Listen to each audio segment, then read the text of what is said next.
G'day everyone. First of all, thank you very much for the support that everyone's given me via the page, text messages and other types of messages. So I'm here in my lovely little room at St Vincent's Hospital. I presented last Friday with what I thought was possibly a heart attack. Rang Triple O. I'd like to thank Sean Craig, good mate of mine, who spoke to me for about 10 minutes on the phone because I thought I was going to pass out, and certainly didn't want to put the truck over on its side and look like a boot. So thanks, Sean. You got me up to the parking bay. New South Wales ambulance come and picked me up and took me to Wagga Hospital. I did a few blood tests, it took about 20 vials of blood out of me.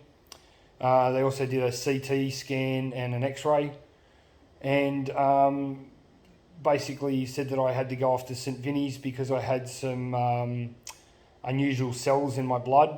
They were the first ones that said something about blood cancer. So Royal Flying Doctor Service flew me up Saturday afternoon from Wagga back up to Bankstown, and I was transferred here to St Vincent's. I'm in the haematology department, so level 9. And after today's bone marrow biopsy and the other 43 litres of blood that have been taken out of me and other scans, the preliminary results are that I have what they call acute lymphoblastic leukemia. It affects the blood and the bone marrow.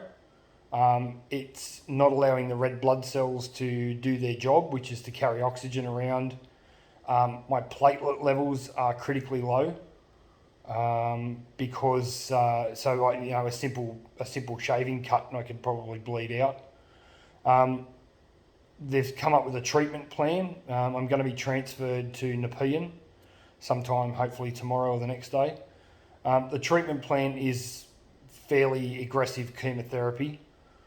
With that also comes some steroid use, so I should have a bit of roid rage and my balls will probably shrivel up, so that's, sorry Amy. But of all the cancers that you could have, acute cancers acute means it hasn't been there very long, and the fact that it's an aggressive type cancer, it also means that it's chemosensitive. So the doctors have said basically that after one round of treatment, we should start seeing some results. I'm going to be in hospital for an extended period of time. The chemotherapy is probably going to last somewhere between 3 and 6 months. Like I said, platelet transfusions. I may need a bone marrow transplant at some stage. So I've already hit my brother up, Brian. Thanks, buddy. There's a 1 in 4 chance that he might be able to give me a bone marrow transplant. That's because we're the closest in DNA, but it's not always perfect. If not, apparently a lot of the transplant material comes out of Germany these days, so I might have a bit of Zeke Hale behind me, and it means I might actually want to drive a Mercedes-Benz afterwards. But in all honesty, the staff here at St Vincent's are like above and beyond. This place is like a 5-star motel. The food here is fantastic, and you all know how much of a foodie I am. Basically, I can say with any sort of confidence that this has probably only been in my system. It first started showing signs of a bit of breathlessness probably about a month ago. So, within, what do we get today, Wednesday, whatever it is, within 3 days or 4 days, I've gone from being, driving B-doubles between Sydney and Melbourne for O'Connor haulage to now looking at an extended stay in hospital somewhere between 3 and 6 months with a really aggressive cancer. I'm probably going to lose all my hair, which most of you know is probably not going to bother me too much. but I'm going to lose my beautiful goatee.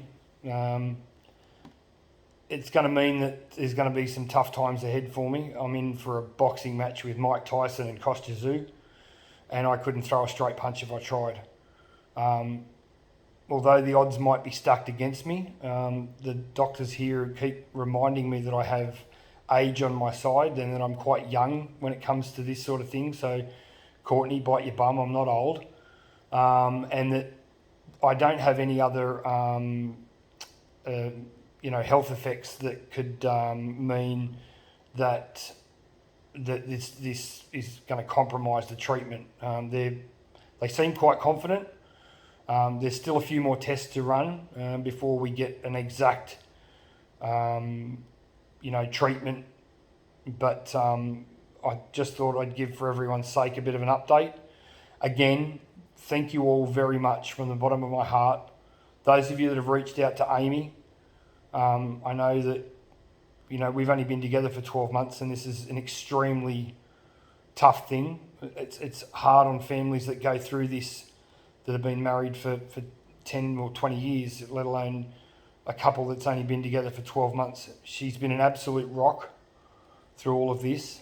The same as my kids, Courtney, Brett and Phoebe.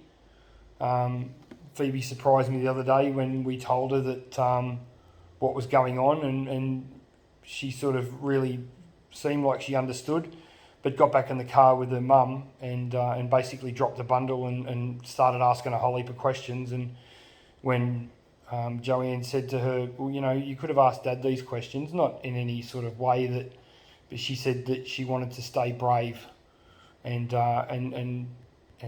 not upset me. So that's the sort of kid that she is.